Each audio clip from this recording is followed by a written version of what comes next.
Hello, Franklin High School community. It's Josh Hanna, the principal here at Franklin High School, with an update regarding our existing mask policy. A little over a week ago, the Franklin Public School Committee approved an adjustment to the mask wearing policy here at Franklin High School. And I'd like to talk to you a little bit about the steps that got us to that point, what does that mean exactly, and what steps and forms continue to need to be filled out to allow for vaccinated staff and students to enter the building without a mask moving forward on December 13th.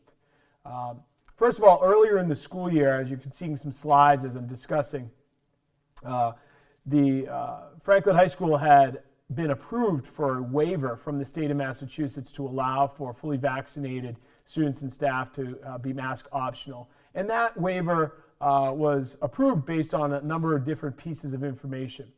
First of all, we had to verify that our total vaccination rate of all of the students and staff in the building was over 80%.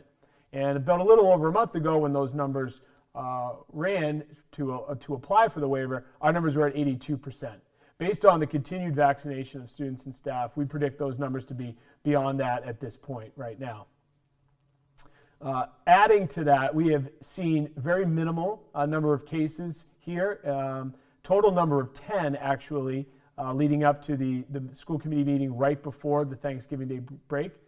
We may have had a case or two in addition over the course of the last few weeks, but last night, or Thursday night rather, we had our Franklin Public Health reported that our positivity rate within the community was still under 3%. And so at the rate that the state requires for us is at 4% to be able to use mask optional. So we meet those numbers and categories. In addition to that, we have not seen clusters or groupings of COVID within our building over the course of the first 10 or 12 weeks. Finally, and I think most importantly, one of the reasons we are taking into consideration the idea of a mask optional environment for fully vaccinated students and staff is that we have environments both in the library and in the cafeteria where during and throughout the day masks may be worn sometimes but not others, and I think it's created a bit of confusion for our community and with knowing that literally hundreds of students are gathering for extended periods of time and we have not seen an increase in spread of the virus. It made us feel as though it was reasonable to apply for this waiver and take the next step.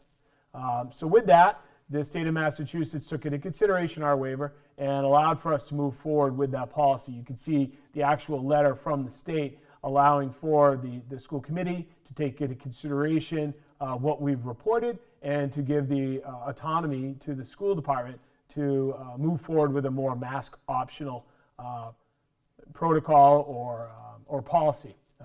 So in that next slide that we're looking at discusses more of like the timeline and the process that we're going to be going through.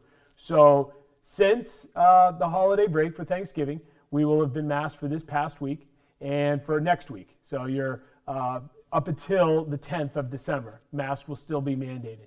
Starting on December 13th and up until we break for the New Year holiday, we will allow for fully vaccinated staff and students to go mask optional. At that point, when we return, after having expected many people to gather and travel and interact, we'll be back to a mask mandate for a week before assuming that our positivity rate in the community stays below 4%, we'd be able to go back to mask optional.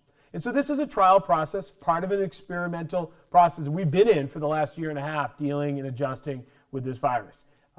We understand that there will be mixed feelings regarding how people are going to be interacting with a change. We know with change comes anxiety, sometimes excitement, sometimes frustration. But again, we have an expectation that we're moving forward with safety in mind. This process would not have been given to us unless the state of Massachusetts was confident in it. We're not the only community in the area to be moving forward with a mask option mandate.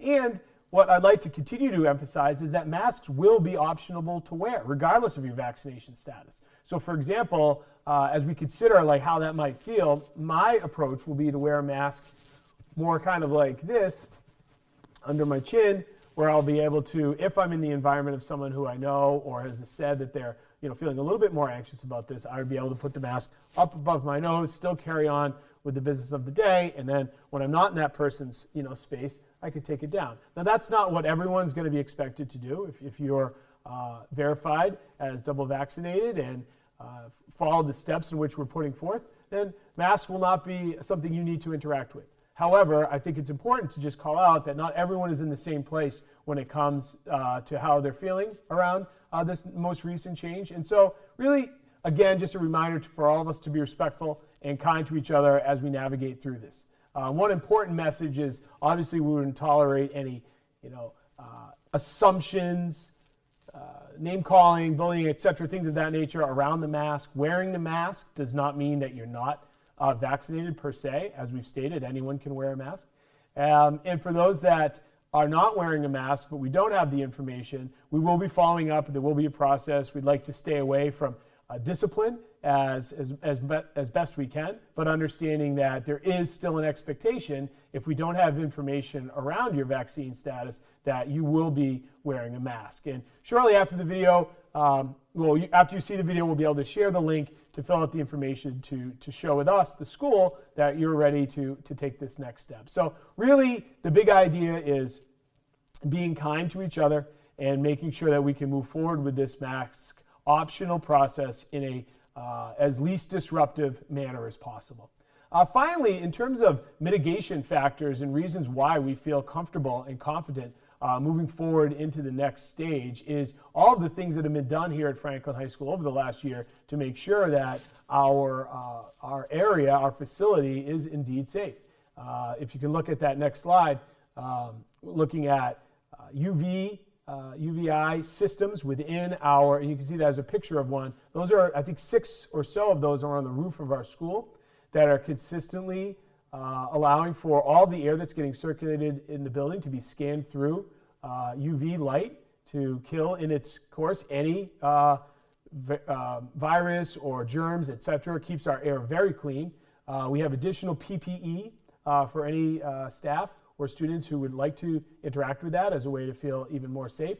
There's a number of lists on here. There's a number of things on the list on here that allow for us to feel confident that our germs will not be spreading and that this is an appropriate next step. As I said earlier, many schools locally have experienced this already, and we've been in communication with those schools around how to best roll it out and making sure that we're staying in an environment that's safe for all of us, so that we can continue to do the work that we know needs to go on in the school around teaching and learning. So as I stated, this video is a bit of an explanation as to what next steps will be occurring here at Franklin High School. We're asking that families take time that are interested in participating in the mask optional program to fill out a Google Doc that's at the bottom of this email.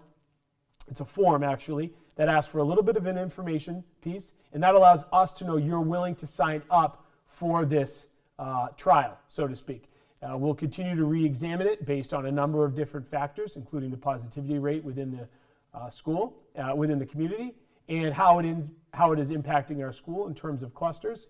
But to say we are looking forward to this next step, I think it's important for us as a community to continue to grow and recover from the adjustments that we've had to make over the last year and a half. We feel like the time is right for this to occur. So we're asking families, please take, and it'll only take a few minutes for you to fill out this extremely important form by Tuesday evening. Getting all this information by Tuesday evening will allow for us to process and upload into our systems so that beginning Monday the 13th, we are all accurate with the information as to who signed up to participate in this program and who hasn't. And for those of you who have any questions, please do not hesitate to reach out to myself or any of the other members of the administrative team here at the high school, as we are more than happy to make adjustments and understand what questions you have to make sure that we can get to a place where you feel comfortable with this policy. So I want to thank you and wish you a great week ahead. Go Franklin.